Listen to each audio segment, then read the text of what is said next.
അസുരന്മാരായിരുന്നു ജയവിജയന്മാർ. ഭഗവാൻ ഏറ്റവും പ്രിയപ്പെട്ടവരും ആയിരുന്നു.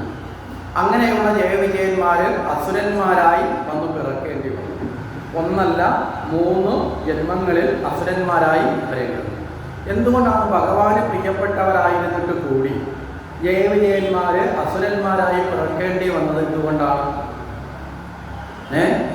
ഒരു ശാപമുണ്ടായി. ഈ ശാപം ഉണ്ടാകാനുള്ള മൂല കാരണം എന്താണ്? ശാപം കാര്യമാണ്. കാരണം എന്താണ്? കാരണം ജയവിജയന്മാരുടെ ഉള്ളിൽ ഉടലെടുത്ത അഹന്തയാണ്. മനസ്സിലായില്ലേ? അഹന്ത നമ്മൾ ഈശ്വരൻ്റെ ആണെങ്കിൽ എത്ര പ്രിയപ്പെട്ടവരാണെങ്കിൽ പോലും ആ അഹന്ത എന്ത് ചെയ്യും? നമ്മളെ നേരെ താഴേക്ക് പതിക്കും. ഇത് ജീവിതത്തിൽ നമ്മൾ ഓർത്തു വെക്കേണ്ട ഒരു പാഠമാണ്. ഒരർത്ഥത്തിൽ പറഞ്ഞാൽ നമ്മുടെയൊക്കെ ജീവിതം ഈ ഏണിയും പാമ്പും കളിയുടെ പോലെ അല്ലേ? ഏണിയും പാമ്പും ഒക്കെ നമ്മൾ കളിച്ചിട്ടുള്ളതല്ലേ അല്ലേ? ഏണിയും പാമ്പും കളിയുടെ പ്രത്യേകത എന്താ? ചില കട്ടകൾ നല്ല സംഖ്യയിൽ ചെന്ന് കഴിഞ്ഞാൽ ഏണിയിലാണ് പിടുത്തം കിട്ടുന്നതെങ്കിൽ നേരെ അതിൻ്റെ മോളറ്റം വരെ കയറാം. അതേപോലെ തന്നെ ചില കട്ടകൾ ചിലപ്പോൾ ചെന്ന് വീഴുന്ന പാമ്പിൻ്റെ വായിലേക്കാണെങ്കിലോ കയറിയതിനേക്കാൾ വേഗത്തിൽ എവിടെ ഇറങ്ങണം? താഴെ ഇറങ്ങണം അല്ലേ? അപ്പോൾ ജയവിജയന്മാരും ഇവിടെ അഹന്ത മൂലം ഒരർത്ഥത്തിൽ പറഞ്ഞാൽ നേരെ ആസുരിക ഭാവത്തിലേക്ക് പതിക്കുകയാണ്. ഇവിടെ ആസുരിക ഭാവം എന്ന് പറഞ്ഞാൽ എന്താണ് ആസുരിക ഭാവം? അധർമ്മത്തിൻ്റെ അല്ലേ ഒരു പ്രതിരൂപമാണ് ആസുരികത. അർഹതയില്ലാത്തതെല്ലാം നേടുവാനുള്ള വ്യാമോഹമാണ് അസുരന്മാരുടെ ലക്ഷണം. അസുരന്മാർ അർഹതയുള്ളതിൻ്റെ പുറകിലാണോ പോകുന്നത്? അർഹതയില്ലാത്തതിൻ്റെ പുറകിലാണ്. അപ്പോൾ അർഹതയില്ലാത്തത് നേടാൻ നമ്മളും ഒക്കെ പോയാൽ നമ്മളും ഒക്കെ ആരായി തീരും? കണ്ണാടി നോക്കുമ്പോൾ ശാരദയും ഗോപാലകൃഷ്ണനും കൃഷ്ണൻകുട്ടിയൊക്കെ തന്നെ ആയിരിക്കും. മാറ്റമൊന്നും ഉണ്ടാവില്ല. പക്ഷേ സ്വഭാവം കൊണ്ട് നമ്മൾ ആരായി മാറും? അസുരന്മാരായി മാറും. ഈ അസുരന്മാരായി മാറാൻ തേറ്റാ പല്ലും കൊപ്പം പല്ലും ഒന്നും വേണമെന്നില്ല. നമ്മുടെയൊക്കെ ധാരണ ഈ ചിത്രകാരന്മാർ വരച്ചു വെച്ചിരിക്കുന്നത് ഈ കുറച്ച് വെറുക്കപ്പെട്ട രൂപമാണ് എന്ന് കാണിക്കാൻ വേണ്ടിയിട്ടാണ് വികൃതമായി ഈ കപ്പട മീശയും ഉണ്ടക്കണ്ണും അല്ലേ 2 കൊമ്പും ഒക്കെ വരച്ച് അസുരന്മാരെ അവതരിപ്പിക്കുന്നത്. കാരണം എന്താ? സുന്ദരമല്ലാത്ത രൂപത്തിൽ അവതരിപ്പിക്കുന്നത് കൊണ്ട് ആ അസുരന്മാരുടെ ഭാവം നമ്മളിലേക്ക് വരാതിരിക്കാൻ നമ്മൾ ശ്രദ്ധിക്കാൻ വേണ്ടിയിട്ടാണ്. അല്ലാതെ അസുരന്മാരെല്ലാവരും അങ്ങനെ കൊമ്പും തേറ്റാൻ പറ്റുള്ളവരൊന്നുമല്ല. അസുരന്മാരൊക്കെ അതീവ സുന്ദരന്മാരാണ്. ഒരർത്ഥത്തിൽ പറഞ്ഞാൽ ദേവന്മാരെക്കാൾ സുന്ദരന്മാരാണ് അസുരന്മാർ പലരും. മനസ്സിലായില്ലേ? അപ്പം നമ്മൾ എന്തുകൊണ്ടാണ് ഈ രൂപത്തേക്ക് വെച്ച് കഴിഞ്ഞാൽ അവർ ദുർഗുണം ഉള്ളവരാണ്.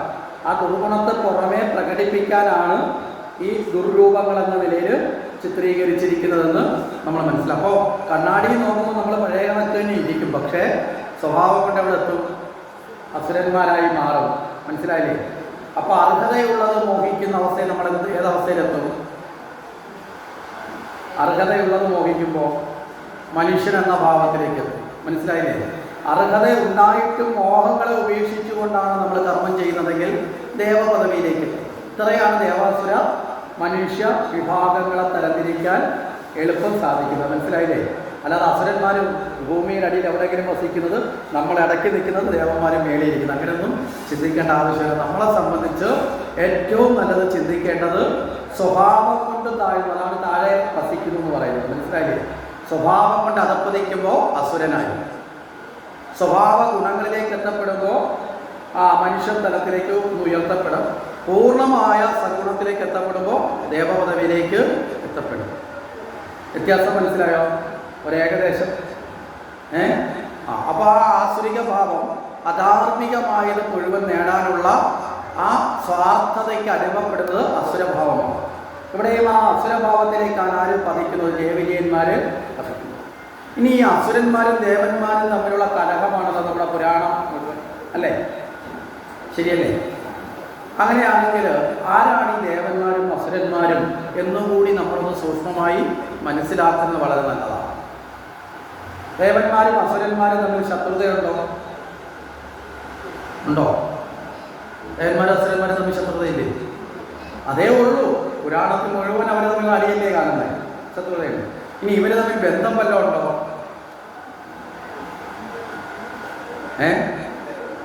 എന്താ ഇവർ തമ്മിലുള്ള ബന്ധം?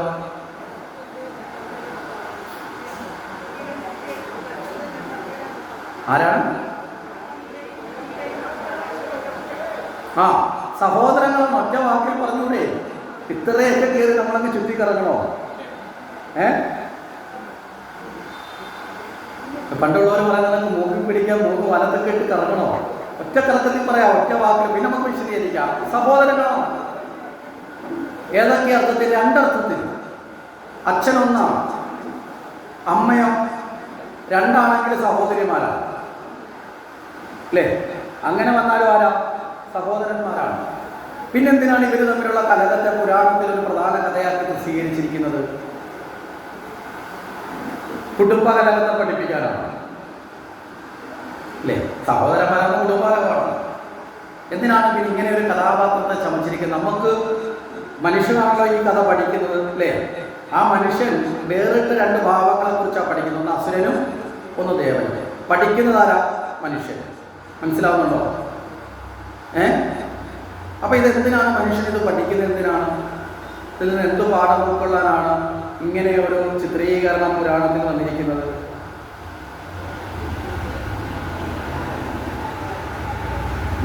നമ്മുടെ പുരാണങ്ങളെല്ലാം ചമച്ചിരിക്കുന്നത്, നമ്മുടെ ധർമ്മസംഹിതകളെല്ലാം ചമച്ചിരിക്കുന്നത് ഓരോ മനുഷ്യനും അവനവന്റെ ജീവിതത്തിന്റെ പരിവർത്തനത്തിന് ആധാരമായ ജ്ഞാനത്തെ നേടാനാണ്. ആ അർത്ഥത്തിലാണെങ്കിൽ ദേവന്മാരെയും അസുരന്മാരെയും ഇങ്ങനെ ചമച്ചിരിക്കുന്നത് ഏത് ജ്ഞാനത്തെ പകരാനാണ്? ചോദ്യം മനസ്സിലായോ? ഒന്ന് ചിന്തിച്ചു നോക്കേ. ഇവിടെ നമ്മുടെ ജീവിതത്തിന്റെ ജീവന്റെ ഗതിയെ പഠിപ്പിക്കാനാണ്. നമ്മളിൽ തന്നെയുള്ള ജീവനാണ്, ആത്മാവാണ് കശ്യപൻ. ആ ജീവനെ ബന്ധിക്കുന്ന, ജീവനോട് ചേർന്ന് നിൽക്കുന്ന രണ്ട് ഭാവങ്ങളുണ്ട്, ജ്ഞാനവും അജ്ഞാനവും ഉണ്ട് ഇല്ലേ? ഉണ്ടോ ഇല്ലയോ? എല്ലാ ജീവനോടൊപ്പം ജ്ഞാനവും ഉണ്ടാവും, അജ്ഞാനവും ഉണ്ടാവും. ഇവിടെ പത്നിമാരെന്ന് പറയുന്നതിന് വേറൊരു അർത്ഥം പറയപ്പെടുന്നുണ്ട്. സഹചാരിയായ ഗുണങ്ങളെ പത്നി എന്ന അർത്ഥവ്യാഖ്യാനത്തിൽ വരുന്നുണ്ട്. മനസ്സിലായില്ലേ? ഒരു വ്യക്തിയിലോ ചേർന്ന് നിൽക്കുന്ന ഗുണങ്ങളെ ആ വ്യക്തിയുടെ പത്നിമാരെന്ന അർത്ഥത്തിൽ സങ്കല്പിക്കുന്നുണ്ട്. അങ്ങനെ ഒരു വ്യാഖ്യാനമുണ്ട് പത്നി എന്ന വാക്കിന്. അല്ല താലികെട്ടി കൂടെ താമസിക്കുന്ന സ്ത്രീ എന്നൊരു അർത്ഥം മാത്രമല്ല പത്നി എന്ന തലത്തിൽ ഉള്ളത്. നിങ്ങൾക്ക് മനസ്സിലാക്കണമെങ്കിൽ ഈ നമ്മുടെയൊക്കെ നാട്ടിലെ ആചാരം അനുസരിച്ച് ഗണപതി ഭഗവാൻ വിവാഹം കഴിച്ചിട്ടുണ്ടോ?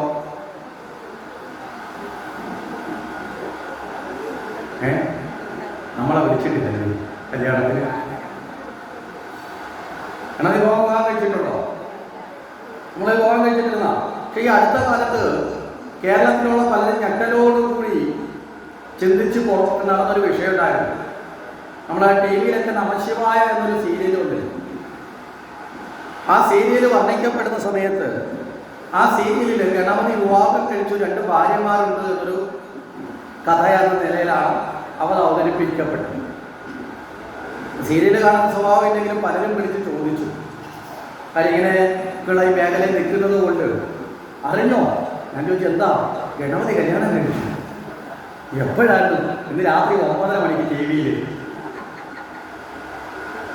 ഗണപതി കല്യാണം കഴിച്ചിട്ടുണ്ടോ? അവരെന്തുകൊണ്ടാണ് പറയുന്നതെന്ന് മനസ്സിലായില്ല. പിന്നെ ഇതിൻ്റെ പുനരാവൃത്തി ഇത് അടുത്ത ദിവസം രാവിലെ സംപ്രേഷണം ചെയ്യാറുണ്ട്. അത് കാണേണ്ടി വരും, മറുപടി കൊടുക്കുക. കാരണം എന്തായി പറഞ്ഞതെന്നുള്ളത് പെട്ടെന്ന് മനസ്സിലല്ല. അപ്പോഴാണ് ആ കഥയിൽ കൃത്യമായി പറയുന്നത്, ഗണപതി കല്യാണം കഴിച്ച് രണ്ട് ഭാര്യമാരുണ്ട്, സിദ്ധിയും ബുദ്ധിയും. മനസ്സിലായില്ല? ഇതെന്താണ്? ഗണപതിയിലുള്ള ഗുണമാണ് സിദ്ധി ബുദ്ധി പ്രദായകൻ. ഇനി അവിടം വരെ പോണ്ട, നിങ്ങളുടെ ശ്രീ ധർമ്മശാസ്താവിനെ പിടിച്ചാൽ മതി. ഇടക്കാലത്ത് വിവാദമായതല്ലേ? ശബരിമലയിലിരിക്കുന്ന അയ്യപ്പൻ കല്യാണം കഴിച്ചിട്ടില്ല. അവിടെ പോയിട്ട് തിരിച്ചിങ്ങോട്ട് വന്ന് ആര്യങ്കാവിൽ വന്നപ്പോൾ ഇതാ രണ്ട് പെണ്ണുമുള്ളമാരുമായിട്ട് ഒരു മോനെയും പിടിച്ച് മടിയിലിരുത്തിയിട്ട് അവിടെ ഇരിക്കുന്നു. പൂർണ്ണയും പുഷ്കരയും, മകന്റെ പേര് സത്യകൻ. ഇപ്പൊ മല കയറുമ്പോൾ കല്യാണം കഴിക്കാതിരിക്കുന്ന ആൾ ഇവിടെ വന്ന് കല്യാണം കഴിച്ചു. അതെന്തല്ല, അവിടെ ആൾമാറാട്ടമാണോ? ഇല്ലേ? അങ്ങനെയല്ലേ ശാസ്താവിന് ഉണ്ടോ? ഇതെടുത്തു വെച്ചിട്ടായിരുന്നു ശബരിമല ക്ഷേത്രവുമായി ബന്ധപ്പെട്ട് ചില ചർച്ചകളൊക്കെ നടന്ന സമയത്ത് ശബരിമല അയ്യപ്പൻ ആരാ പറഞ്ഞ ബ്രഹ്മചാരിയാണ്, ആര്യങ്കാവിലിരിക്കുന്ന ആളിന് കല്യാണം കഴിച്ചു ഭാര്യ മക്കളും ഇല്ലേ, അയ്യപ്പൻ കല്യാണം കഴിച്ചിട്ടുണ്ടെന്നൊക്കെ പറഞ്ഞ് ചിലരെ നമ്മളെ പരിഹസിക്കാൻ രംഗത്താണ്. ഇതിൻ്റെയൊക്കെ അർത്ഥവ്യത്യാസങ്ങൾ പലതാണ്.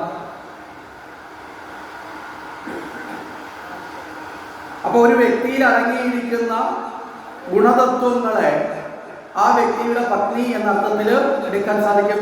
ഇത് തന്നെയാണ് ശാസ്താവിൻ്റെയും. ശാസ്താവിന് അടങ്ങിയിരിക്കുന്ന ഗുണതത്വമാണ് ഒന്ന് പൂർണ്ണയും ഒന്ന് പുഷ്കരയും. പൂർണ്ണത എന്ന് വെച്ചാൽ എന്താ? പരിപൂർണത്വം. പുഷ്കര എന്ന് പറഞ്ഞാൽ എന്താ? എല്ലാം കൊടുക്കാൻ കഴിയുന്നത്, എല്ലാ സമയത്തും ഒരുപോലെ ശോഭിക്കപ്പെടുന്നത്. അങ്ങനെയുള്ള ആ ഭാവത്തിന് സന്തതി എന്ന് പറഞ്ഞാൽ എന്താ? ആ ഗുണത്തിൻ്റെ പൂർത്തീകരണമാണ്. മനസ്സിലല്ലേ? മകൻ എന്ന് പറയുന്നത് മറ്റൊരു ഗുണമൊക്കെ തന്നെയാണ് പറയുന്നത്. അത് സത്യകൻ, സത്യസ്വരൂപനായിട്ടുള്ള ആ ഭാവം. അപ്പോൾ ഇവിടെ അത്തരത്തിലുള്ള ചിന്തയിലേക്ക് കൂടി നമ്മൾ ഇതിനെ എടുക്കണം.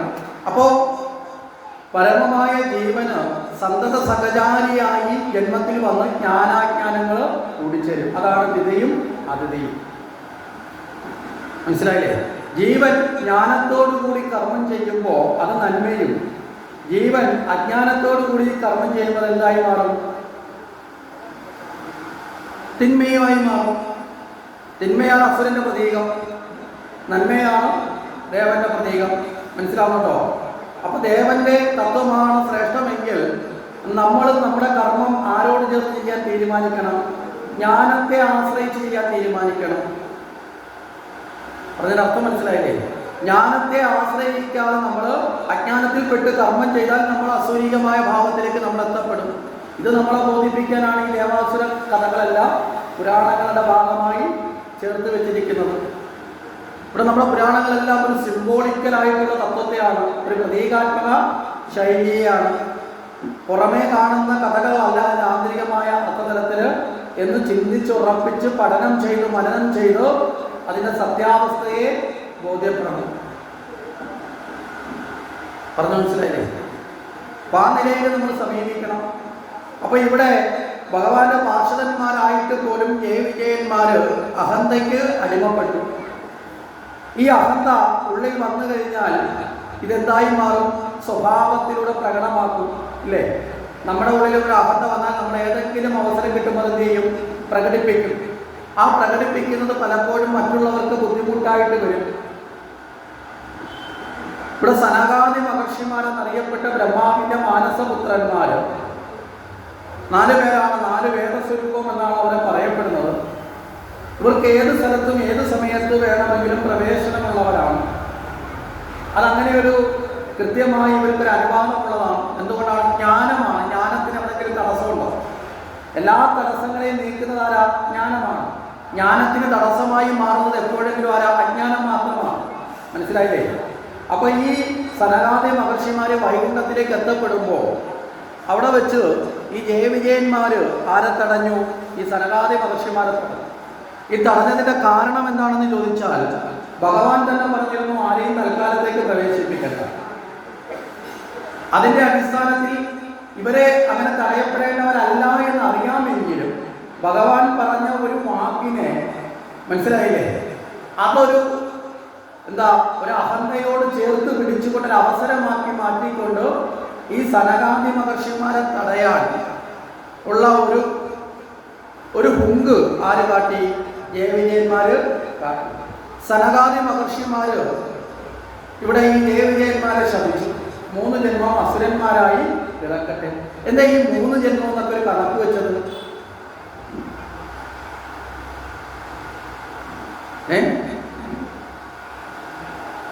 സനകാദിമാർക്ക് അതിനെ 3 തോന്നിയതല്ലേ? ഇല്ല. ഇവിടെ 3നും നമ്മുടെ ഈ ഭാഗവതത്തിലും നമ്മുടെ പുരാണങ്ങളിലും ഒക്കെ വരുന്ന സംഖ്യകൾക്ക് പോലും ചില പ്രത്യേകതകളുണ്ട്. ഈ 3 ജന്മം എന്ന് പറഞ്ഞാൽ സ്വഭാവ വൈകൃതം കൊണ്ടല്ലേ ഇവർ തടഞ്ഞത്?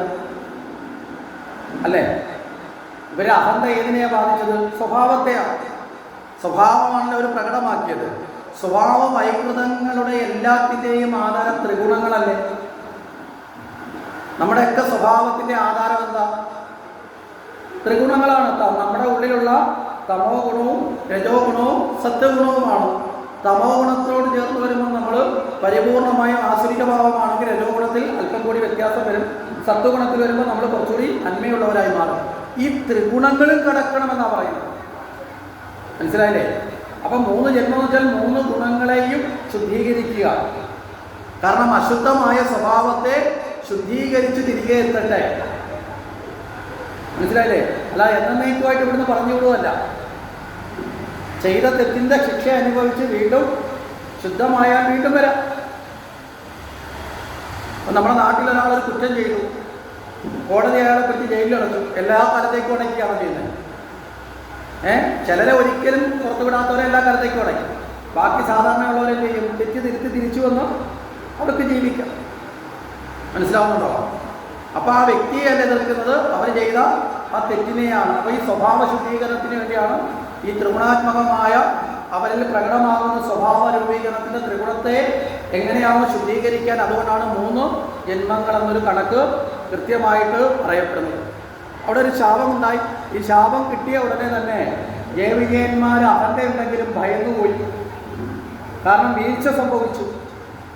അപ്പോൾ ആ വീഴ്ച സംഭവിച്ചപ്പോൾ പ്രായശ്ചിത്തം ചെയ്യണം, അതിൽ നിന്ന് മുക്തി നേടണം. അവരതിനുവേണ്ടി ആരുടെ പാദങ്ങളിലേക്ക് ഓടി? ഭഗവാന്റെ പാദത്തിലേക്ക് ആശ്രയിച്ചു.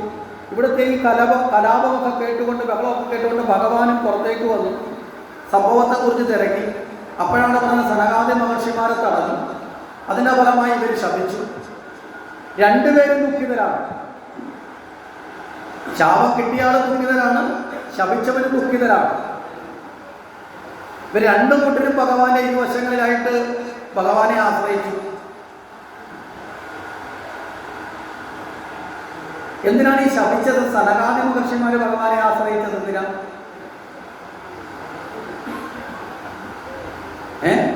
അവർ തെറ്റുവല്ലോ ചെയ്തിട്ടുണ്ടോ? അവരെന്തിനാ ആശ്രയിച്ചത്? ഇനി ഭഗവാന്റെ പാർശ്വന്മാരെ ശപിച്ചത് കൊണ്ട് ഭഗവാൻ ഇഷ്ടപ്പെടാതെ ഇനി ഇവരോട് വല്ല ദേഷ്യം വരാതിരിക്കാനാണ്? എന്തിനാണ്? ഭഗവാൻ ഇതിന് ഈ ജയവിജയന്മാരോട് പറഞ്ഞു, നിങ്ങൾ 3 ജന്മം അസുരന്മാരായി ജനിക്കുമ്പോൾ നിങ്ങളെ ഉദ്ധരിക്കാൻ വേണ്ടിയിട്ട് 4 ജന്മം ഞാൻ ജനിച്ചുകൊള്ളാം, അവതാരം എടുത്തുകൊള്ളാം. മനസ്സിലായില്ലേ? ഇവർക്ക് 3 ജന്മമാണെങ്കിൽ ഭഗവാൻ അവരെ ഉദ്ധരിക്കാൻ 4 ജന്മമാണ് എടുക്കുന്നത്, അല്ലേ? 4 അവതാരം എടുക്കുന്നു. ഏതൊക്കെയാ?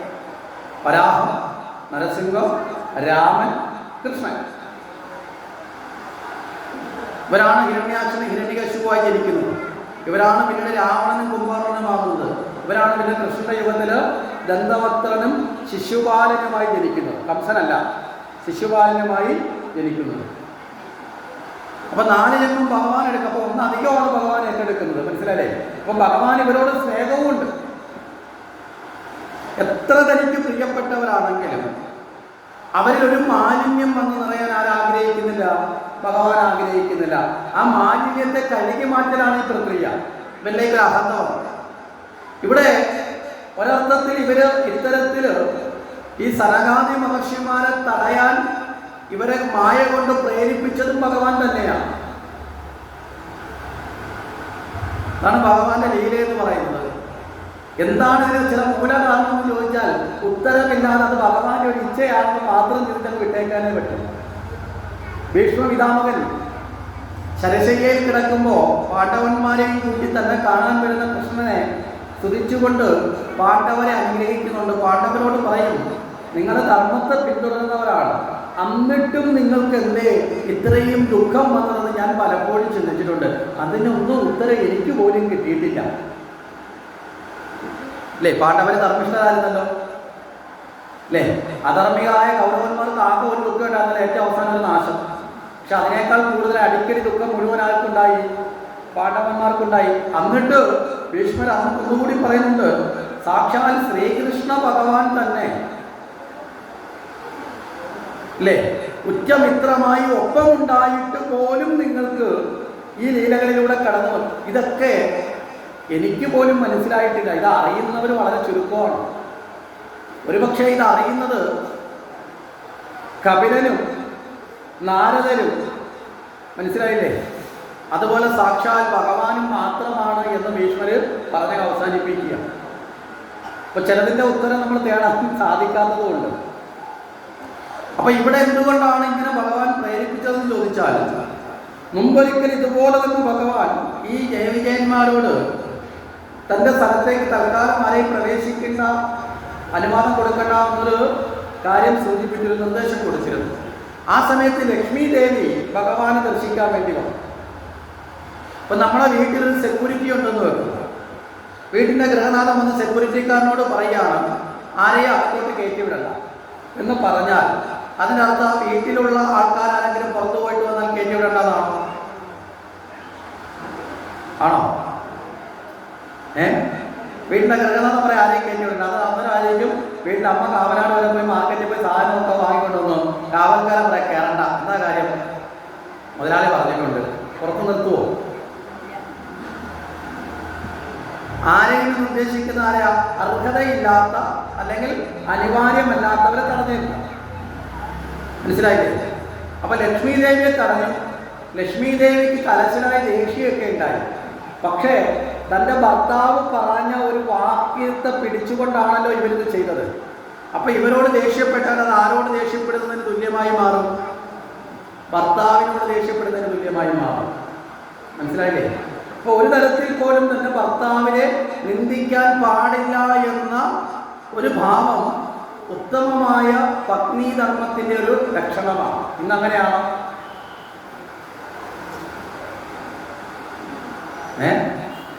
ഇന്ന് നാട്ടുകാർ വഴിയൊന്നുമില്ല, നേരിട്ട് നമ്മളങ്ങ് നിന്ദിക്കുക ചെയ്യുന്നത്. അല്ലെങ്കിൽ എൻ്റെ കഷ്ടകാലം തുടങ്ങി നിങ്ങളാ കൂടെ വന്നതിന് ശേഷം അല്ലേ ഒറ്റ വാക്കുപോലെ നിന്ദിക്കുക.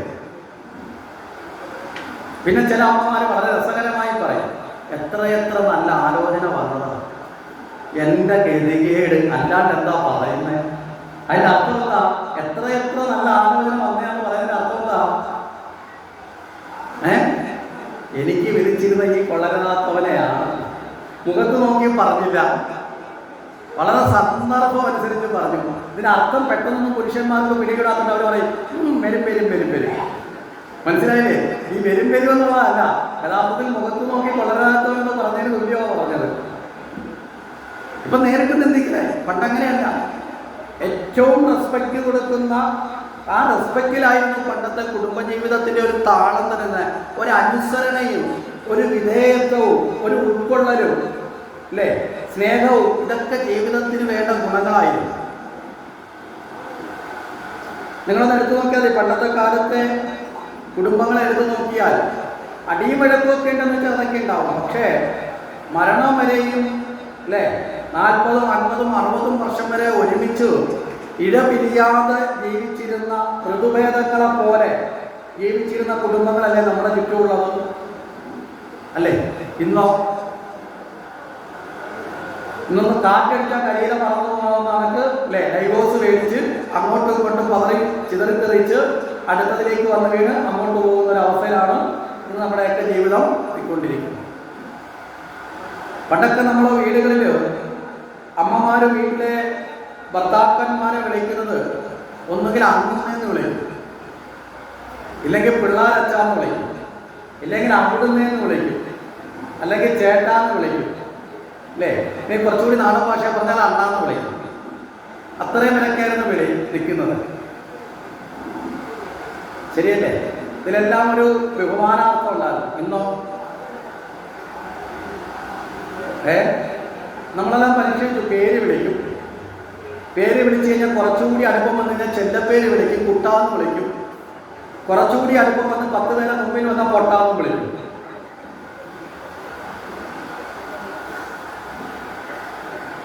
ഞാൻ തമാശക്ക് പറഞ്ഞല്ല. ഒരു സ്ഥലത്ത് കുറേ ആൾക്കാർ എന്നൊക്കെ ഒരു പെൺകുട്ടി തന്നെ ഭർത്താവിനെ പറഞ്ഞാണ്, ഈ പൊട്ടനൊന്നും അറിയത്തില്ലെന്നേ, ഭാവം കൊണ്ടിട്ടുമാണ്ട് ഇവിടെ വെറുതെ ഒരു ആൾക്കാർ മതി എന്ന് പറഞ്ഞിട്ട് വിളിച്ചോണ്ട് പോവാം. മനസ്സിലായില്ലേ? ആരാണ് ആരെ മോശമാക്കുന്നത്? അവനോട് തന്നെയാണ്. അപ്പൊ ചോദിക്കും ഭർത്താവിനോട് മാത്രമാണോ? അല്ല, ഭാര്യയോടും അങ്ങനെ തന്നെയായിരുന്നു പണ്ട്.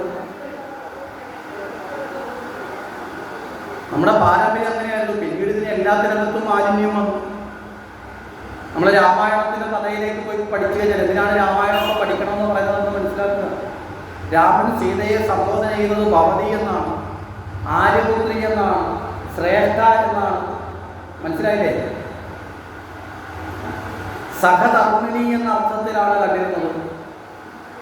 തുല്യമായ സ്ഥാനം പരസ്പരം പങ്കുവെച്ച് പരസ്പര ബോധ്യത്തോടുകൂടി ഒരുമിച്ച് ജീവിച്ചിരുന്ന കുടുംബങ്ങളായിരുന്നു നമ്മുടേത്.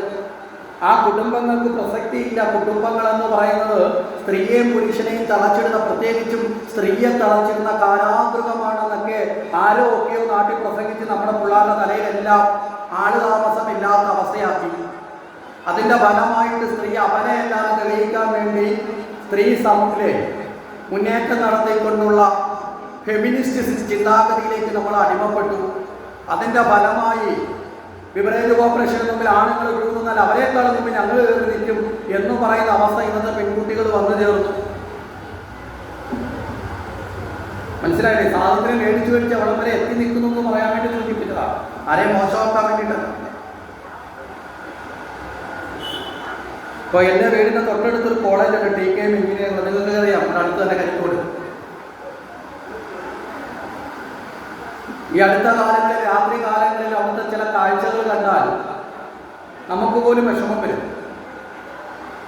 ഒരു സ്ഥാപനത്തെ മോശപ്പെടും. ഇതുകൊണ്ടൊക്കെ ഇങ്ങനെ പല സ്ഥലങ്ങളും.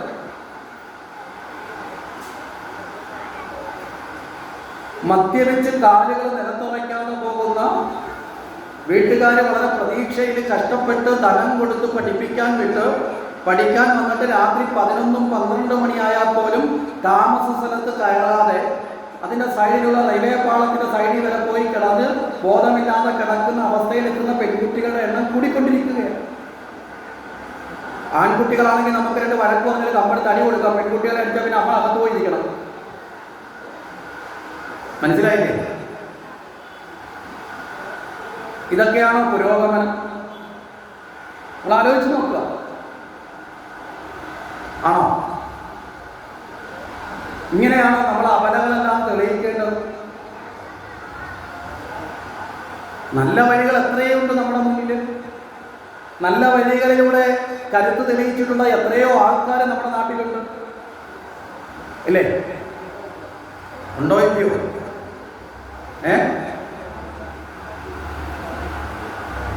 ലോകത്തിലെ ഏറ്റവും വലിയ ജനാധിപത്യ രാഷ്ട്രമായ ഭാരതത്തിന്റെ പ്രസിഡന്റ് പദവിയിൽ ഇരിക്കുന്നത് ഒരു സ്ത്രീയാണ്.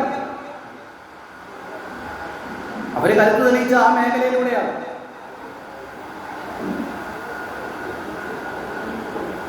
ശരിയല്ലേ? എത്രയോ വ്യക്തിത്വങ്ങൾ, 1-2 അല്ല, അനവധിയുണ്ട്. അപ്പോൾ തെറ്റായ പാതയിലേക്ക് പോകുന്നത് എപ്പോഴാണെന്ന് ചോദിച്ചാൽ, ഈ നിന്ദിക്കുക എന്ന് പറയുന്ന ഒരു ദുർഗുണത്തിലേക്ക് നമ്മൾ പെടുമ്പോഴാണ്. നിന്ദയും അഹങ്കാരത്തിന്റെ ലക്ഷണമാണ്. അപ്പോൾ ഇവിടെ മഹാലക്ഷ്മിക്ക് തിരിച്ച് ഈ പറയുന്ന ജയവിജയന്മാരെ ശിക്ഷിക്കുകയാണെന്ന് ആഗ്രഹമുണ്ട്. പക്ഷേ അതിന് തയ്യാറായില്ല. നേരെ പരാതി വന്ന് ആരോട് പറഞ്ഞു? ഭഗവാനോട് പറഞ്ഞു. ഭഗവാൻ ഇതൊക്കെ കേട്ട് തലമുടി. കാരണം എന്താ? ഇപ്പൊ ചോദിക്കാൻ പോയാൽ വിചാരിക്കും ഭാര്യയോടുള്ള സ്നേഹം കൊണ്ട് ഞങ്ങളോട് പറഞ്ഞ വാക്ക് മാറ്റി. മനസ്സിലായില്ലേ? വാക്കിന് ഉറപ്പില്ലാത്ത ആളാണെന്ന് ഭഗവാനൊരു ദുർവ്യാഖ്യാനം വരണ്ട. ഭഗവാൻ വിചാരിച്ച അവിടെ നിൽക്കട്ടെ, അടുത്തൊരു അവസരം വരട്ടെ. അടുത്തൊരു അവസരമാണ് സനകാദി മഹർഷിമാർ വന്നപ്പോൾ ഭഗവാൻ ഇവരുടെ മനസ്സിൽ ഈ ഒരു അവസ്ഥ സൃഷ്ടിച്ചത്. എന്ത് ചെയ്തു? കയറിയൊക്കെ തടയാൻ പ്രേരിപ്പിച്ചു. ഇവര് കയറിയൊക്കെ തടഞ്ഞു. സനകാദി മഹർഷിമാരെ ശമിച്ചു. അപ്പൊ ശിക്ഷ കിട്ടിയില്ലേ? ശിക്ഷ മേടിക്കാൻ കൊടുത്തു. ഇനി എന്തിനാണ് ഇവിടെ ഈ സനകാദി മഹർഷിമാര് ഭഗവാന്റെ പാദത്തെ ആശ്രയിച്ചത്? പൂർണ്ണജ്ഞാനികളാണ് ആര്? സനകാദി മഹർഷിമാര്. ജീവിതത്തിൽ ഒരിക്കൽ പോലും അവരൊരാളെ ശപിച്ചിട്ടില്ല. ശപിക്കുക എന്ന് പറഞ്ഞ ജ്ഞാനത്തിൽ നിന്നുള്ള പരാജയമാണ്, വീഴ്ചയാണ്. മനസ്സിലായില്ലേ? അതായത് വികാരത്തിൽ നിന്ന് വികാരത്തിലേക്ക് അടിമപ്പെടുമ്പോഴല്ലേ ശാപം ഉണ്ടാവുന്നത്? ആണോ അല്ലയോ? ദേഷിക്കുക, ക്രോധിക്കുക, ഇതൊക്കെ വിചാരമാണോ വികാരമാണോ? ഏതാണ്? വികാരമാണ്. വികാരത്തേക്കാൾ ഉയർന്നു നിൽക്കണം വിചാരം. പക്ഷെ ആ വിചാരത്തിൽ നിന്ന് താഴേക്കൊരു പതനം ആർക്കുണ്ടായി? ഇവിടെ ഒരു നിമിഷം സനകാദി മഹർഷിമാർക്കുണ്ടായി. മനുഷ്യന്റെ ശരീര നിർമ്മാണത്തെക്കുറിച്ച് പറയുമ്പോൾ ഈ ഒരു തത്വത്തെ ചില തലങ്ങളിൽ പ്രകീർത്തിക്കാറുണ്ട്. ഹൃദയം താഴെയും തലച്ചോറ് മുകളിലുമാണ് നമുക്ക് ഈശ്വരൻ തന്നതല്ലേ? അല്ലേ? പക്ഷെ ചില സമയത്ത് നമ്മളിൽ ഏറിയ പങ്കും ആൾക്കാർ ജീവിക്കുന്നത് തലച്ചോറ് താഴെയും ഹൃദയം മുകളിലും വെച്ചോണ്ടാണ്. മനസ്സിലായോ? വിചാരം ഒട്ട് കാണുന്നതുപോലെ വിവേകം നേരെ വികാരം മുകളിലുമായിരുന്നു. കാര്യം ഹൃദയം വികാരത്തിന്റെ സ്ഥാനമാണ്. വിചാരത്തിന്റെ സ്ഥാനം ഏതാ? ബുദ്ധിയാണ്. അപ്പൊ അത് തിരിഞ്ഞു പോകാതെ നോക്കുക എന്നൊരു അർത്ഥം കൂടിയുണ്ട്. ഇത് തിരിഞ്ഞു പോയ ആളിനെ കുറിച്ച് ഈ തൊട്ടുപോയി ചർച്ച ചെയ്യുന്നത്. അതുകൊണ്ടാണ് ഇതൊരു ഉദാഹരണമായിട്ട് ഇപ്പോൾ ഒന്ന് പറഞ്ഞത്. ഭാഗവതത്തിന്റെ ചർച്ച വരുന്നുണ്ട്. ഉത്ഥാന പാതന ഒന്ന് തിരിഞ്ഞുപോയി, വികാരം മേടിപ്പോയി, പെണ്ണുമ്പിളയോട് അമിതമായ സ്നേഹം വന്നു, അർഹതപ്പെട്ട മകൻ മടിയിലിരിക്കാൻ വന്നപ്പോ ഇഷ്ടമുള്ള പെണ്ണുമ്പിള പറഞ്ഞതുകൊണ്ട് കുറ്റമായി തോന്നിയില്ല. മനസ്സിലാക്കിയേ? ഏതൊക്കെ തരത്തിലാണ് നമുക്ക് വീഴ്ച വരാമെന്നുള്ളത് ഭാഗവതം നമ്മളെ വരച്ച് കാണിക്കുന്നത് നമ്മൾ ചിന്തിച്ചാൽ മതി. അപ്പൊ വികാരത്തിന് അടിമപ്പെടും. ആ ദുർഗുണത്തിലേക്ക് ഞങ്ങൾ അറിയാതെയാണെങ്കിലും വീണ്ടും ഭഗവാനെ ഇനി ഒരിക്കലും അങ്ങനെ ഒരു അവസ്ഥ ഉണ്ടാകരുത്. ഇതിനു വേണ്ടിയിട്ടാണ് ആര് ആശ്രയിച്ചത്? സനകാദി മഹർഷിമാര് ഭഗവാൻ അവരെ അനുഗ്രഹിച്ചു. എനിക്ക് വേണ്ടിയാണ് നിങ്ങളിങ്ങനെ ഒന്ന് തെന്നി വീഴേണ്ടി വന്നത്. അതുകൊണ്ട് ഞാൻ തന്നെ നിങ്ങളെ വീണ്ടും പഴയ അവസ്ഥയിലേക്ക് തന്നെ ഉറപ്പിച്ച് നിർത്തിക്കൊള്ളാം എന്ന് ഭഗവാൻ അനുഗ്രഹിച്ചു. അതിനുശേഷം ജയവിജയന്മാര് എന്തായാലും ഒരു ആശ്വാസമായി. ശാപം കിട്ടിയിട്ടുണ്ടെങ്കിലും രക്ഷാമാർഗം ആര് കൊടുത്തു? ഭഗവാൻ കൊടുത്തിട്ടുണ്ട്. അപ്പൊ ഈ സമയത്താണ് ഇവിടെ ഇനിയാണ് നമ്മൾ അസുരകുലത്തിലേക്കൊന്ന് പോകാം. അസുരന്റെ മാതാവായിട്ടുള്ള ദിതി അസമയത്ത്, സമയമല്ലാത്ത സമയത്ത്, മനസ്സിലായില്ലേ? ഉചിതമല്ലാത്ത സമയത്ത് സന്ധ്യാവന വേളയില് കശ്യപ പ്രജാപതിയുടെ അടുത്ത് എന്ന് പറഞ്ഞു, എനിക്ക് പുത്ര ഉൽപാദനത്തിനുള്ള ആഗ്രഹമുണ്ട്. കശ്യപ പ്രജാപതി പറഞ്ഞു, അരുത്, ഈ സമയം അതിന് ഉചിതമല്ല.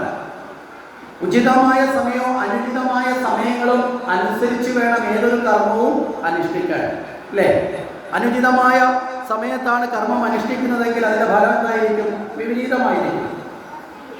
ഉചിതമായ സമയത്ത് വേണം ഏതൊരു കർമ്മവും ജീവിതത്തിൽ അനുഷ്ഠിക്കാൻ. അതുകൊണ്ട് ഉചിതവും അനുചിതത്വവും നോക്കി വേണം ജീവിതത്തിൽ നമ്മൾ ഏത് കർമ്മവും ചെയ്യാനെന്ന് കൂടി നമ്മളിവിടെ പഠിക്കണം. മനസ്സിലാവുന്നുണ്ടോ? അപ്പൊ ഇവിടെ അനുചിതമാണെന്ന് പറഞ്ഞു. ഇവിടെ ഈ സമയത്ത് ദേവതാ പൂജകൾക്കുള്ളതാണ്, പിതൃപൂജകൾക്കുള്ളതാണ്. അത് തെറ്റിച്ചു കഴിഞ്ഞാൽ അതൊരു പിശാചിന്റെ സമയമായി മാറും, അല്ലെങ്കിൽ ഒരു ദുർമുഹൂർത്തമായി മാറും. ആ ദുർമുഹൂർത്തത്തിൽ നിന്ന് ഒരിക്കലും സദ്ഭാവങ്ങൾ ഉണ്ടാവുകയില്ല. അപ്പൊ പുത്രന്മാർക്ക് ജന്മം കൊടുക്കുന്ന യഥാർത്ഥത്തിൽ മാതാപിതാക്കൾക്ക് ആനന്ദം പകരുന്നതിന് കൂടിയായിരിക്കണം, അല്ലേ? ആനന്ദം പകരുന്നതാവണമെങ്കിൽ എങ്ങനെയുള്ള സന്താനങ്ങളായിരിക്കണം?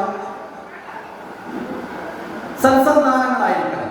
സത്സന്താനങ്ങളല്ലെങ്കിൽ മാതാപിതാക്കൾക്ക് ആനന്ദമായിരിക്കും, ദുഃഖമായിരിക്കും, ദുഃഖം പകരുന്നതായിരിക്കും. മനസ്സിലാവുന്നുണ്ടോ?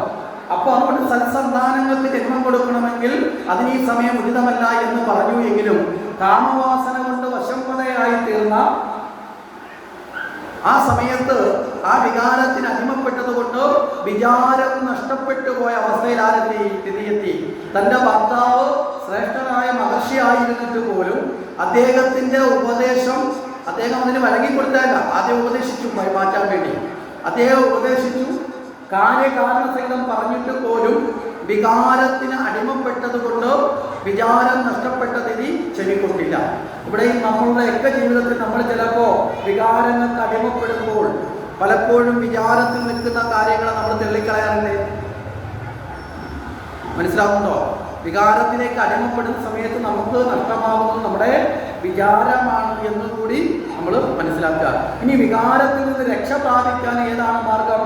വിചാരമാണ്. അതുകൊണ്ടാണ് പണ്ടേ പറയുന്നത് ഏത് വിചാരം വേണം, അല്ലേ? ഒരു മനുഷ്യനായാൽ പോരാ, വേണ്ട വിചാരങ്ങളൊക്കെ വേണം എന്ന് പറഞ്ഞു കേട്ടിട്ടില്ലേ? ഈ വേണ്ട വിചാരം ആർക്കില്ലാതായി? നിധിക്കില്ലാതായി. നിധി വീണ്ടും കശ്യപനെ നിർബന്ധിച്ചു, അദ്ദേഹത്തിന്റെ വസ്ത്രത്തിലൊക്കെ പിടിച്ചു വലിച്ചു. അപ്പൊ അദ്ദേഹം തന്നെ ചിന്തിച്ചു, ഈ കാര്യങ്ങളും ഈ ഉപദേശങ്ങളും ഈ ധർമ്മ പ്രബോധനമൊക്കെ ഞാൻ നൽകിയിട്ടും, മനസ്സിലാവുന്നുണ്ടോ? ഈ വികാരത്തിന് അടിമപ്പെടുന്ന ഈ വ്യക്തി ദുഃഖത്തെയാണ് ക്ഷണിച്ചു വരുത്തുന്നത്. മനസ്സിലായോ? അപ്പൊ ഇത്രയും കേട്ടിട്ട് പോലും ഇങ്ങനെ ചിന്തിക്കുന്നുണ്ടെങ്കിൽ അത് ഈശ്വര പ്രേരണ കൊണ്ടായിരിക്കാം, ഏതെങ്കിലും നിമിത്തം കൊണ്ടായിരിക്കാം. അത് തടയാൻ തന്നെ കൊണ്ട് പോലും സാധ്യമല്ല എന്ന് ആർക്ക് മനസ്സിലായി? കശ്യപന് മനസ്സിലായി. കശ്യപൻ അവിടെ സന്താന ഉൽപാദനത്തിന് തയ്യാറായി. ഇവിടെ കശ്യപൻ അതുകൊണ്ടാണ് അവിടേക്ക് പോകുന്നത്, അതിന് തയ്യാറാവുന്നത്. കാരണം ഈശ്വരേച്ഛയാൽ നടക്കേണ്ട ചില കാര്യങ്ങൾ, നല്ല കാര്യങ്ങളാണെങ്കിലും മോശപ്പെട്ട കാര്യമാണെങ്കിലും നടന്നേ പറ്റും. ഇവിടെ എന്തുകൊണ്ടാണ് ഇവിടെ ഈശ്വരേച്ഛയെ ചിന്തിക്കാൻ കാരണം?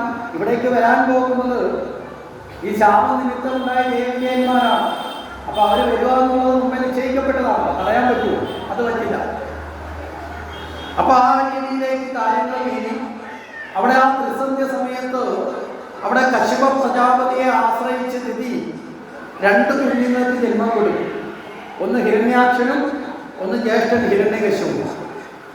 മുമ്പേ പറഞ്ഞതിനൊക്കെ ദുർമുഹൂർത്തമായത് കൊണ്ട് തന്നെ ഈ കുഞ്ഞുങ്ങൾ എങ്ങനെയുള്ളവരായി മാറി? ദുർമാർഗികളായി മാറി.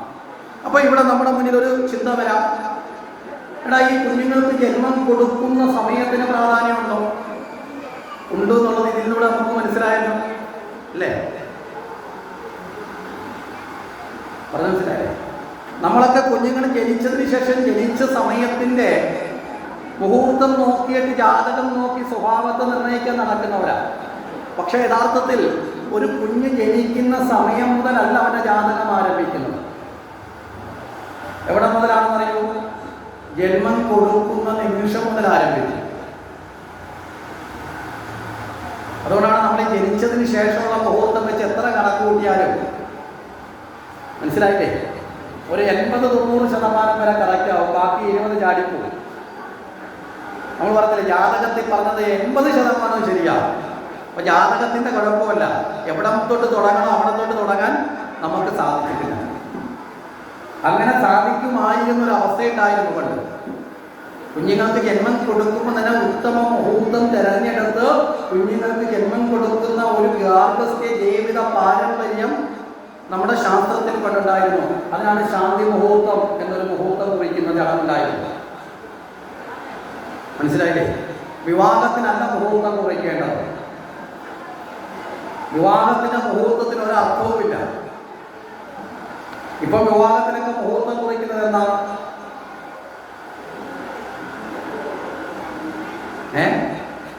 ഇപ്പൊ നാട്ടിൽ പൊതുവായ രീതിയിൽ വിവാഹത്തിന് മുഹൂർത്തം കുറിക്കുന്നത് ഞായറാഴ്ച നോക്കിയാൽ എല്ലാവർക്കും വരാൻ പറ്റണം. ആഡിറ്റോറിയം ബുക്ക് ചെയ്യും, പാചകക്കാരനെ ബുക്ക് ചെയ്യും, വണ്ടിയും ബുക്ക് ചെയ്യും. എല്ലാം കഴിഞ്ഞിട്ട് എന്ന് ജോലിസിലെടുത്ത് പറയും മുഹൂർത്തം കുറിക്കാൻ പറയും. ഏത് ദിവസം? ആഡിറ്റോറിയം ഞായറാഴ്ചയാണ്, വണ്ടി ബുക്ക് ചെയ്തോ ഞായറാഴ്ചയാണ്, പാചകക്കാരൻ ഞായറാഴ്ചയാണ്. അപ്പൊ പിന്നെ ഞായറാഴ്ചക്കകത്ത് ഇത്ര കഴിയുക, ഇത്രയ്ക്കകത്ത് തായിരിക്കട്ടെ സാധനം കയ്യിലേക്ക്. അത് മാറ്റിയിട്ട് ഈ ജോത്സ്യം പറയാൻ പറ്റത്തില്ല, വ്യാഴാഴ്ചയാണ് നല്ല മുഹൂർത്തം, നിങ്ങൾ അംഗീകരിക്കൂ? എന്താ കാരണം? ഓഡിറ്റോറിയം ബുക്ക് ചെയ്ത് പോയി, വണ്ടി ബുക്ക് ചെയ്ത് പോയി, പാചകക്കാരനെ ഏർപ്പാട് ചെയ്ത് പോയി ഇല്ലേ? മനസ്സിലായില്ലേ? അപ്പൊ യഥാർത്ഥത്തിൽ പേരിനൊരു കുറിപ്പ് മാത്രമേ ഉള്ളൂ. ഏറ്റവും കൃത്യമായ ശുദ്ധമായ ജ്യോതിശാസ്ത്ര സംബന്ധമായി ചിന്തിച്ചാൽ ഞായറാഴ്ചയിൽ വിവാഹത്തിന് മുഹൂർത്തം പാടില്ല എന്നുള്ളതാണ്. അതാണ് അതിന്റെ മറ്റൊരു സത്യം. മനസ്സിലായില്ലേ? അതാണ് അതിന്റെ മറ്റൊരു സത്യം.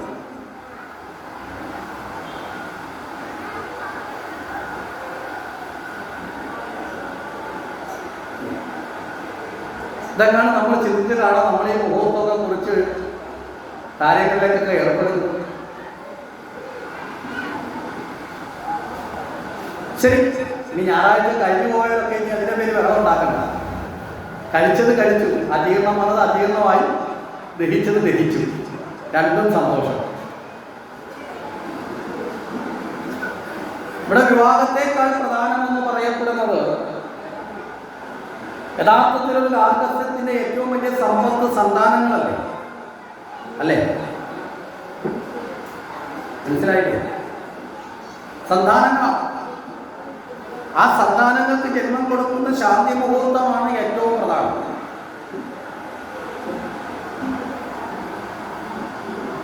ഈ മുഹൂർത്തങ്ങൾക്ക് തന്നെ വിവാഹം നടത്താവുന്ന നിയമമൊന്നുമില്ല. കാരണം നമ്മുടെ ഭാരതീയ സങ്കല്പം അനുസരിച്ച് ഗാന്ധർവ വിവാഹങ്ങളില്ലേ? ഈ ഗാന്ധർവ വിവാഹം നടന്ന മുഹൂർത്തം കുറിച്ചിട്ടാണോ? കണ്ടു, ഇഷ്ടപ്പെട്ടു, ഇഷ്ടമാണെന്ന് വെച്ച് കൂടെ വരുന്ന വെച്ച് പിടിച്ചോണ്ട് പോയി. ഇത്രയേ ഉള്ളൂ ഗാന്ധർവ. അപ്പന ഇല്ല അങ്ങനെ വിവാഹം കഴിക്കുന്നില്ലേ? കാരണമോ ഉണ്ടോ ഇല്ലയോ? കെട്ടയില്ല നിങ്ങളാരും. കാരണമോ ഇത് പ്രകാരം വിവാഹം കഴിച്ചു. അങ്ങനെയുള്ള വിവാഹം പാനീയഗ്രഹണം കൊണ്ട് ദേവയാനിയെ കൂടെ കൊണ്ടുപോകേണ്ടി വന്നിട്ടുണ്ട് വിവാഹം കഴിച്ചിട്ട്. അല്ലേ? യയാതിയുടെ ചരിത്രം പഠിക്കുമ്പോൾ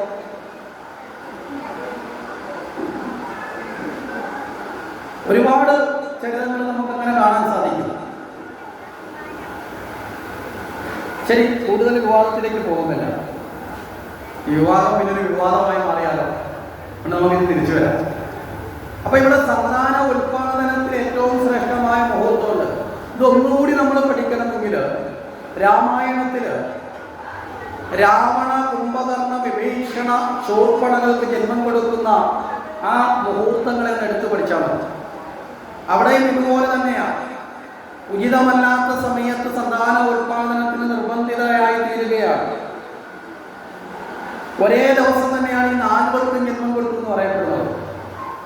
അത് ഈ 4 പേർക്കും ജന്മം കൊടുക്കുന്ന സമയത്തിന് മാത്രമാണ് വ്യത്യാസം വരുന്നത്. അതിൽ ഉത്തമ സമയത്ത് ജന്മം കൊടുത്തത് കൊണ്ട് വിഭീഷണൻ മാത്രം, മനസ്സിലായില്ലേ? ഒരേ അച്ഛൻ്റെ അമ്മയുടെ മക്കളായിട്ട് വിഭീഷണൻ ശ്രേഷ്ഠനും സമ്പന്നനും രാമഭക്തനുമായി മാറുന്ന വിഭീഷണനെ നമുക്ക് കാണാൻ സാധിക്കും. അതാണ് ഉത്തമ സമയത്തിൻ്റെ ഒരു ലക്ഷണം. ഇതും കൂടെ ഒക്കെ പഠിച്ചിട്ട് വേണം കല്യാണം കഴിക്കാനും കഴിപ്പിക്കാനും. ചെറിയ ശാസ്ത്രമൊന്നുമല്ല നമ്മളുടെ. ഇനി ജനിക്കുന്ന സമയത്ത് തന്നെ കുഞ്ഞാണാണോ പെണ്ണാണോ എന്ന് നിശ്ചയിക്കാൻ സാധിക്കുന്ന കഴിവ് മാതാപിതാക്കൾക്ക് നേടാൻ സാധിക്കും. യോഗശാസ്ത്ര സംബന്ധമായ നാഡിയിലൂടെയുള്ള പ്രാണായാമ പ്രക്രിയയുടെ ഉദ്ധാനത്തിലേക്ക് എത്തപ്പെട്ടാൽ ശരനൂലെന്ന് പറയപ്പെടുന്ന സമ്പ്രദായ പ്രകാരം അഗസ്ത്യ മഹർഷി വികസിപ്പിച്ചെടുത്ത ശരനൂൽ എന്ന സമ്പ്രദായ പ്രകാരം ജനിക്കുന്ന കുഞ്ഞ് ജന്മസമയത്ത് ആണായിരിക്കണോ പെണ്ണായിരിക്കണമോ എന്ന് നിർണ്ണയിക്കാൻ മാതാപിതാക്കൾക്ക് സാധിക്കും. നമ്മൾ ആലോചിച്ച് നോക്കുക. വളരെ സൂക്ഷ്മമായ, വളരെ കൃത്യമായ, ചിലപ്പോൾ ഇത് കേൾക്കുമ്പോൾ നിങ്ങൾക്ക് തോന്നും ഇങ്ങനെയൊക്കെ സാധിക്കുമോ? സാധിക്കും, ഒരു സംശയം വേണ്ട. ഇതിൻ്റെ ചരിത്രം തൊട്ടടുത്ത് വരുന്നുണ്ട്.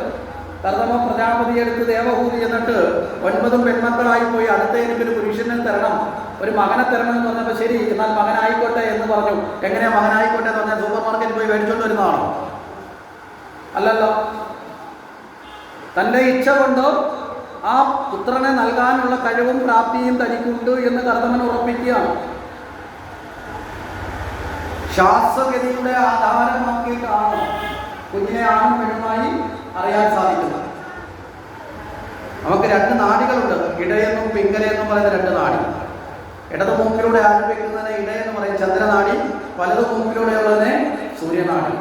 സൂര്യനാഡിയിലൂടെയുള്ള പ്രാണത്തിന്റെ ആവേഗത്തിന്റെ അളവ് നോക്കി ആ കുഞ്ഞു പുരുഷപ്രജയെന്നും ഇടത് നാഡിയിലൂടെയുള്ള വായുവിന്റെ ആവേഗത്തെ കണക്കാക്കിയാൽ ആ പെൺകുട്ടി സ്ത്രീ എന്നും സങ്കല്പിക്കും.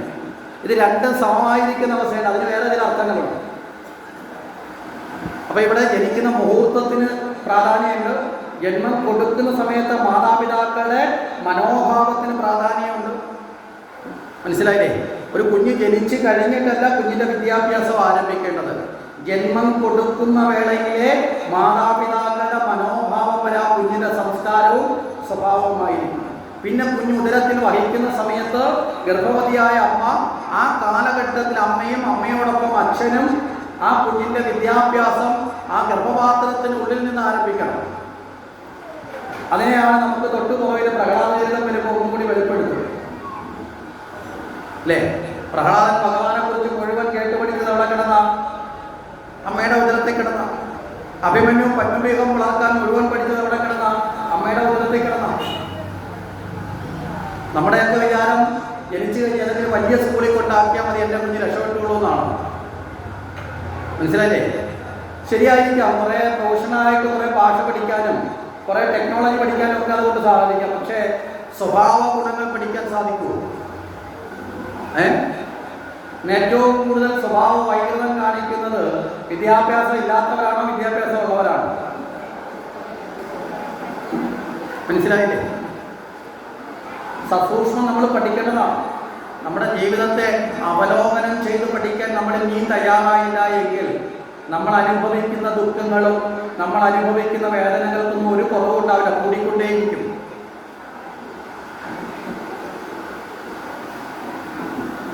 വർദ്ധിച്ചുകൊണ്ടേയിരിക്കും. ശരി, ഇവിടെ അപ്രകാരം ഈ സന്താനങ്ങൾക്ക് ജന്മം കൊടുത്തു. ആ ജന്മം കൊടുത്തതിലാണ് ആദ്യത്തെ ആള് ഹിരണ്യകശിപു, രണ്ടാമത്തെ ആള് ഹിരണ്യാക്ഷൻ. അവിടെ ഹിരണ്യാക്ഷനെ കുറിച്ച് ഇന്നലെ നമ്മൾ ചർച്ച ചെയ്തിരുന്നു. ഹിരണ്യാക്ഷൻ എന്ന് പറയുന്നത് യഥാർത്ഥത്തിൽ സ്വർണത്തിൽ കണ്ണുള്ളവൻ, സമ്പത്തിനെ സ്വന്തമാക്കാൻ ആഗ്രഹിക്കുന്നവൻ. അതുകൊണ്ട് തന്നെ സ്വന്തമാക്കാനുള്ള ആഗ്രഹം വന്നു. ആ ആഗ്രഹം വന്നാൽ എന്ത് ചെയ്യും? ധാർമ്മികമല്ലാതെ തന്നെ അതിന് നേടാൻ ഉള്ള അവസ്ഥയിലേക്ക് എത്തും. ഭൂമിയെ അപകരിച്ചു, ഭൂമിയെ കൊണ്ട് കടലിൽ എഴുതി വെച്ചു. അതിനെ മോചിപ്പിക്കാൻ വേണ്ടി ഭഗവാൻ വരാഹാവതാരത്തിൽ വന്നു ചേർന്നു. ഭഗവാൻ ആ ഭൂമിയെ മോചിപ്പിച്ച ഹിരണ്യാക്ഷനെ നിഗ്രഹിച്ചു. ഇനി ഹിരണ്യകശിപുവിന്റെ ചരിതം നമുക്ക് ഇനി അങ്ങ് 7ാമത്തെ സ്കന്ധത്തിൽ വരെ കാത്തിരുന്നാലാണ് ഇനി ജ്യേഷ്ഠന്റെ ചരിത്രത്തിലേക്ക് പോകാൻ നമുക്ക് സാധിക്കുന്നത്. അതുകൊണ്ട് നമുക്കത് ആ സമയത്തേക്ക് ചർച്ച ചെയ്യാം. പ്രഹ്ലാദന്റെ ചരിത്രവുമായി ബന്ധപ്പെട്ട് നരസിംഹാവതാരത്തെ കുറിച്ച് ചർച്ച ചെയ്യുമ്പോൾ. അപ്പൊ ഇവിടെ നമുക്ക് ഈ സമയത്ത്